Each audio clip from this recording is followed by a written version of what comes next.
Chapter 17. The engine wouldn't start. Tommy Chalmers didn't know that the houseboat was equipped with a bilge pump that automatically switched on whenever water accumulated. The pump had been running non-stop during the heavy squall, draining so much juice from the boat's battery that there wasn't enough left to spark the big outboard. Unbelievable, Tommy seethed. You got to be kidding. For a moment, I thought he might put a bullet in the ignition switch. Mally sighed and stepped away from the controls. Hey, I'm done. This is not my deal. The governor said, we're all part of something bigger now. Enjoy the drift. At any moment, I expected to see him shake off the rope and pounce on Tommy. I wondered if he would use my knife or only his bare hands. My cousin must have anticipated a scuffle too.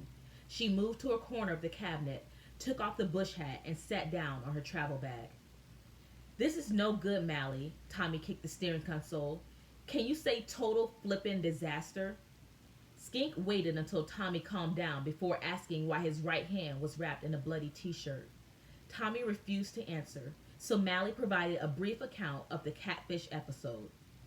Been there, said Skink with a sympathetic wince. Tommy grunted. Who cares?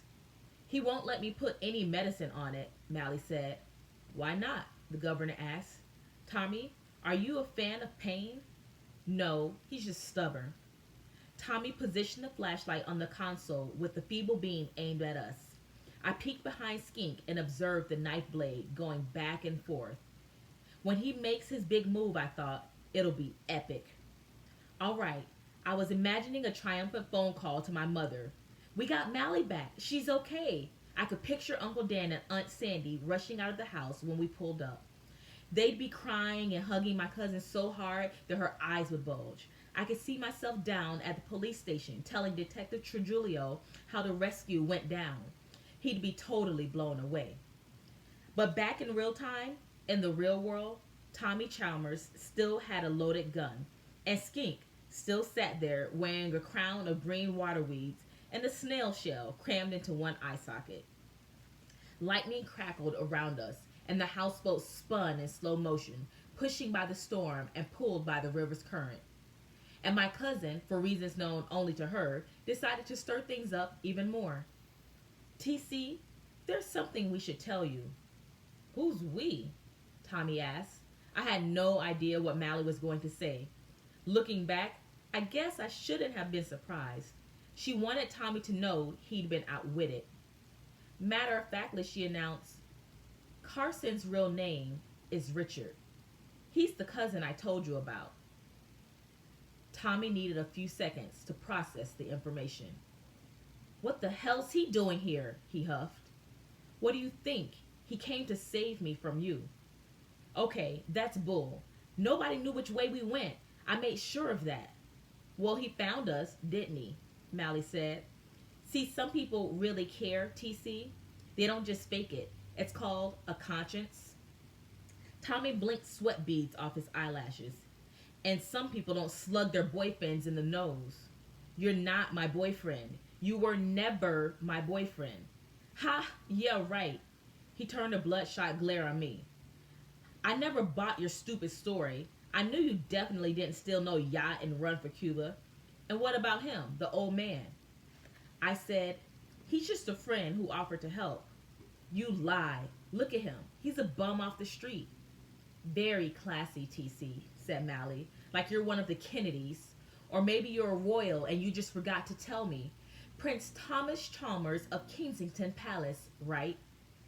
Now she was doing her British accent, but with a nasty edge. Skink said, I take no offense at the man's remarks. Often I'm misjudged due to my appearance. I thought, enough talking already. He had finished cutting himself free. I could see the rope in pieces behind him, the pocket knife twirling in his fingers. He looks like some hobo got run over by a train, Tommy chortled. Actually, it was a truck, I said. Partially run over, Skink added for clarification, although I make no excuses. My cousin reminded Tommy that he looked awfully sketchy himself. You're one to talk with your fat nose and club hand. It was like pouring gasoline on a fire, but that's how Mally's anger was coming out. as sarcastic digs. Don't listen to him. He's jealous, Mally said to the governor. You've got epic teeth. Do you whiten? Pardon? Crest strips, right? I floss like a fiend, Skink replied with a straight face, sometimes using barbed wire. Ooh, that's it. Let's move on, I said. What I wanted was the night to be over. Even racked with fever, Tommy was able to comprehend that he couldn't allow me and Skink to leave. You can't just tie up a couple of strangers, wave a gun in their faces, and then say, never mind, see you later. They're going to call the cops as soon as they can. We were eyewitnesses to a crime, Skink and I, which meant Tommy either had to keep us prisoners or kill us. How'd you find out where we were, he asked. Did she tell you? No, I traced your cell phone signal. There's an app called triangulated telemetry, which sounded totally legit, even though I just made it up. Tommy seemed semi-persuaded until Mally butted in again. He's full of crap, TC. I told him where we were, she said. We had a code on the phone. Isn't that right, Richard? I stared at her, wordlessly. What I wanted to say was, are you out of your mind? You want us to all get shot? Would a real girlfriend pull that sort of thing, TC? My cousin went on. Rat you out? No way, because I wasn't ever your girlfriend. So quit saying I was. Triangulated telemetry? Are you freaking serious? In a husky voice, Tommy said, what kind of code? Skink stood up, grumbling. You youngsters are giving me a migraine. He continued to keep his hands behind him. Tommy, who didn't notice the rope fragments on the floor, ordered him to sit back down. Relax, son. What have you got to fear from a broken old street bum like me? The governor was so tall that he had to stoop slightly inside the houseboat. Just stretching my legs, he said. Sit your ass down. Final warning. Tommy aimed the pistol at Skink's heart, and for a sick man, his arm seemed very steady. Frighteningly steady. Mally was biting her lower lip. Don't make things worse, TC. He gave a hollow laugh. Worse than this? Not possible, babe. That's when I stood up too.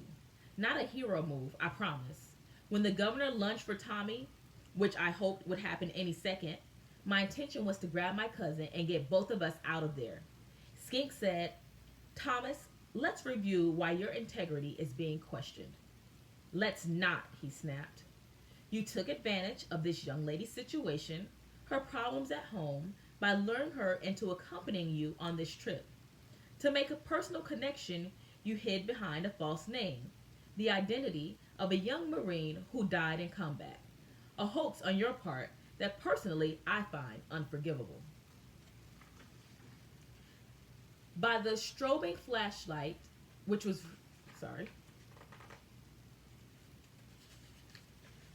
Say one more word, old man. You're dead. Talbot Chalk was my best friend ever. Then tell me the name of the cemetery where he's buried. Surely you attended the funeral. I don't remember. It was Our Lady of the Blessed something.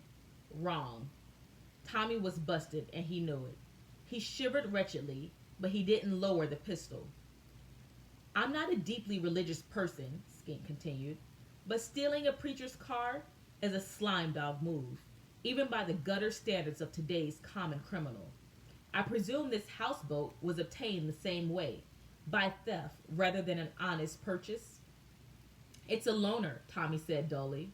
No, he stole it, Mally interjected, in the middle of the night. After he sunk the car, we hitched a ride to some marina and jumped the fence.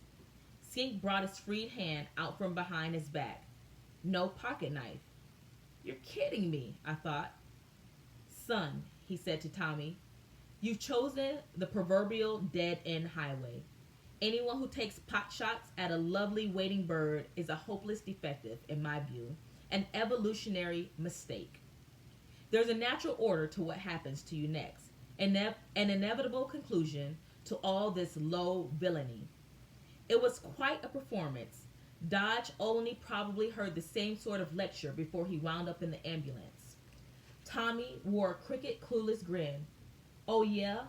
Here's my conclusion. I'm going to kill all three of you and dump your dead bodies in the river. No, you're not. Mally was beat faced, shaking a fist. You've done enough, TC. Too much. Skink parted the sheet and used a frayed edge to wipe a circle in the condensation on the windshield. Peering downstream, he said, By the way, Thomas, there is a word that rhymes with orange. Sporange. Sporange. The definition can be found in the unabridged Oxford Dictionary. I'd say go look it up, except you won't have the opportunity. Tommy cocked the pistol's hammer, maybe 2 seconds before the houseboat struck the half-submerged tree stump that Skink must have spotted ahead of us when he looked through the window. The boat shuddered, swayed. Then the gun went off. Blue light flashed from the muzzle, and the bang was deafening. The governor didn't go down. He was on top of Tommy in an instant, yelling for me and Mally to get off the bleeping boat. I dragged her breathless and squirming through the cabin door. Outside in the stinging rain, I pulled her close and told her everything was all right. She was shuddering, weeping into the front of my shirt. I'd never seen her that way before, and I won't lie, it shook me up. Skink appeared, hauling Tommy by the hair and backlit by the strobing flashlight, which was rolling around the floor of the cabin. Once again, the old man had been lucky, the bullet barely grazing an earlobe. He hurled something overboard, and from the heavy splash, I knew it was the gun. Okay, let's go, I screamed. With no further delay, he said in that canyon-deep rumble, and with a gentle sweep of an arm, he lunged my way and my cousin over the side into the muddy, rolling Chakatawachi. Mally and I, both good swimmers, but swimming for fun is way different than swimming for your life. We got to shore, but you wouldn't call it graceful. Like two weary frogs, we shimmied up the slick bank and hugged the trunk of a cypress, flinching at every thunderclap. I turned my head so I could see the houseboat. It was drifting away at a peculiar tilt, pulling the canoe like a sleek dog on a leash. A familiar wide-shouldered silhouette remained visible on the aft deck. He'd been watching to make sure Mally and I had made it. I called out his name, but of course, he wasn't coming. A fork of lightning split the clouds, a phenomenal silver-yellow pulse that froze Skink in place, like the flash from an old-time camera. One arm was raised skyward, the hand open in a farewell wave. At the end of his other arm hung the thrashing, raging form of Tommy Chalmers. The governor's smile seemed to cast its own light, that insane movie star smile. I swear I could still see it after the sky went black.